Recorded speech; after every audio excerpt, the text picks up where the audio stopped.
Registry. We also must find out where our staff are working from and what is happening on the ground, because we also need to bring the reality of the offices to the policy makers. So I'm here to visit in Kiambu County today, to visit the registry officials, to find out what is the situation, what challenges they are facing, and where they are particularly on ensuring that they are carrying on board the citizens as they deliver the services. We've just come from a retreat. One of the things that we agreed we should ensure, and as usual, people can work, but you are not walking along and you are not carrying on board the people you are serving. And it may be just something very small, like say to find out whether there is satisfaction in delivery of service. So therefore, we must bring the message to our personnel, our staff, that as they work, they must carry on board the Kenyans, the residents, the people they are serving. So this being a land office, the services we provide, ensuring that our records are okay, secure, that they are also collecting the revenue that is required. In this case, I mean stamp duty and ANA, registration fees. All services really have a small fee or a very we have survey fees, we have registration fees, we have consultation fees, we have valuation also, and stamp duty being the key, maybe driving a big budget. And we all know that Kenyans want development. You support the development with the service fees that you are collecting, with the revenue that you are collecting, to match the development that you have planned. And therefore, we have agreed with our officers, generally countrywide, the land officers, for commensurate service. But if I'm going to lose stamp duty before it reaches the next level, then it means we are losing very useful money. And sometimes it's because either our officers are working together with the people who are supposed to pay. Basically, that's the only way you can lose stamp duty. I'm monitoring the transactions. For me to know whether we are losing stamp duty, I must monitor and do, per day. And are we ensuring that every transaction that has a fee has been paid for? If it is valuation, is the valuation up to date? Is that valuation pro rata the value of the land parcel or the transaction that you want to cover? The buyer is the one, or the purchaser is the one that pays stamp duty. In Kiambu, stamp duty is 4% of the, not necessarily of the purchase. Are we getting 4% of the value of all the transactions that are for transfer? So that exercise requires sometimes close.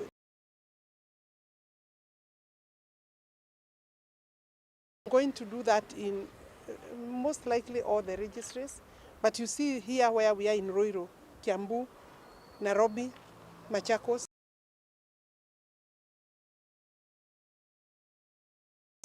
Thika, Naivasha, Kajiado, and Ngong. All those are very critical registries because they are huge. There will obviously then be quite a lot around, and therefore that's why I'm here. Waziri, last time you talked of revenue targets. I don't know whether they are being met. With this monitoring, I believe there is the opportunity to double it if we seal the loopholes. So with this monitoring and close evaluation and supervision, no. Basically, if you look at a transaction and the amount stated, like I can tell you, I was going through the transactions and amount stated by the. Some people are stating a document to be self-declaring 1 million, for example. And when my valuer looks at it, returns 5 million. Sorry, but there are gaps that I have seen that we have to work on. The amount collected against the transactions. Are we together?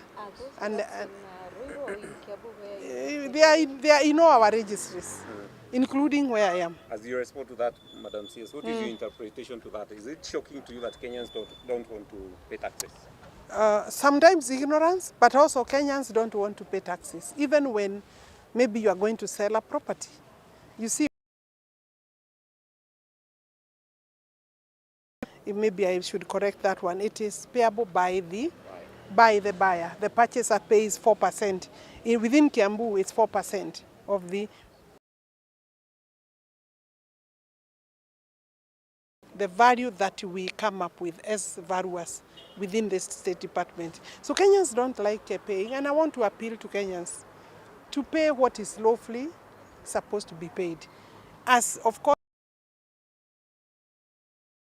also ensure that every shilling that we collect as a government is properly utilized to give efficient, timely, and good service to Kenyans. And the form is signed by you, and then you declare the value. That form now you can access online. You can access that service and pay for it online. That saves. When we deliver efficient service, we'll make Kenyans happy, we'll encourage Kenyans, but we'll also be able to proceed to the next level, because I may be buying a property for construction, for development. Said.